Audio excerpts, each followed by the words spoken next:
Imagine this for a second. A civilization that invents writing, the wheel, and basically the whole concept of time, and then just vanishes.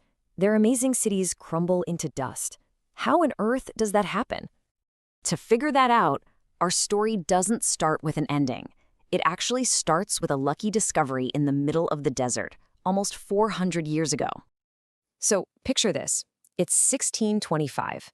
An Italian guy named Pietro della Valle is on the run, hiding from bandits with his crew. He ends up taking cover in this really strange landscape, just these ancient, crumbling hills in what's now southern Iraq. And to pass the time, he starts poking around in the rubble. He picks up these baked clay bricks and sees they're stamped with these bizarre wedge-shaped markings. He had absolutely no idea he was standing on the ruins of Ur, one of the first cities ever built, holding a key to its totally lost language.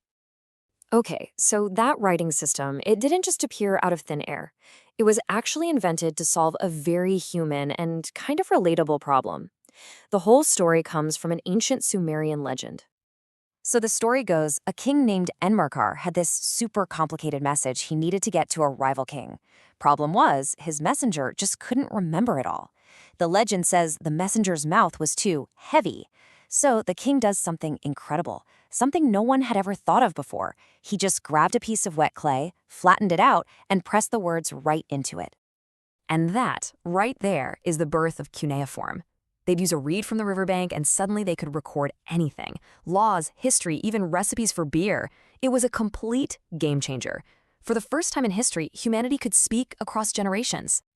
This new ability to record and organize everything allowed them to build on a scale nobody had ever seen. Cities like Uruk just exploded, becoming these huge metropolises with massive walls that supposedly gleamed like copper. To them, it must have felt like their civilization was invincible, that it would last forever. But, and there's always a but, isn't there? The very same genius that let them thrive in the desert also planted the seeds of their own destruction.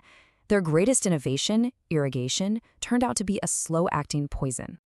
You see, the Sumerians made the desert bloom by digging canals to divert water from the Tigris and Euphrates rivers.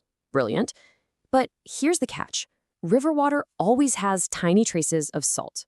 And under that intense Iraqi sun, the water would evaporate, but the salt got left behind. Year after year, century after century, it just kept building up in the soil.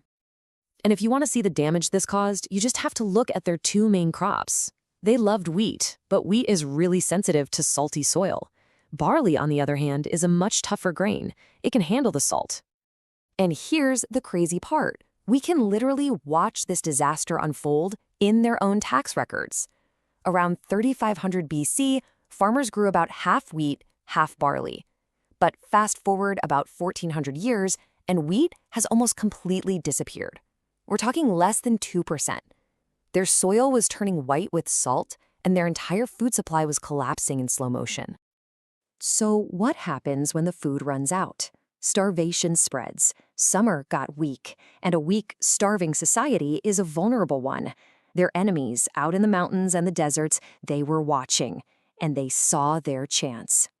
The end was just devastating. That salt crisis gets worse and worse, leading directly to widespread famine. And then, finally, around 2004 BC, invaders swept in, and the great city of Ur, now too weak to defend itself, was brutally sacked.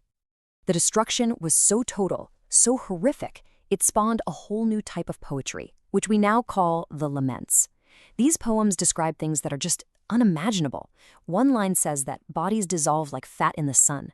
They wrote that the gods themselves just flew away from the city like birds. And this wasn't just losing a war, it was cultural extinction. The Sumerian language, the first one ever written down, effectively died. It just stopped being spoken, surviving only as this ancient classical language for priests to study, kind of like Latin is for us today. So that's it, right? They just vanished completely, a whole civilization erased, leaving nothing but dust and sad poems. Well, not exactly. In fact, their legacy is something you probably interact with every single day.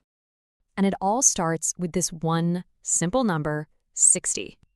So why 60? Well, the Sumerians didn't count in tens like we do. They used a base 60 system. And if that sounds familiar, it should. That system is the entire reason we have 60 seconds in a minute, 60 minutes in an hour, and yep, 360 degrees in a circle.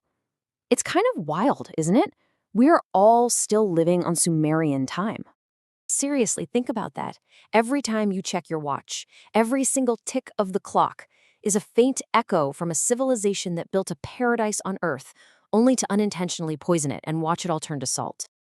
The story of Sumer is a really powerful reminder that our greatest innovations can come with a hidden price tag, and that even the mightiest civilizations can be built on surprisingly fragile ground, which leaves us with a pretty stark question for our own time.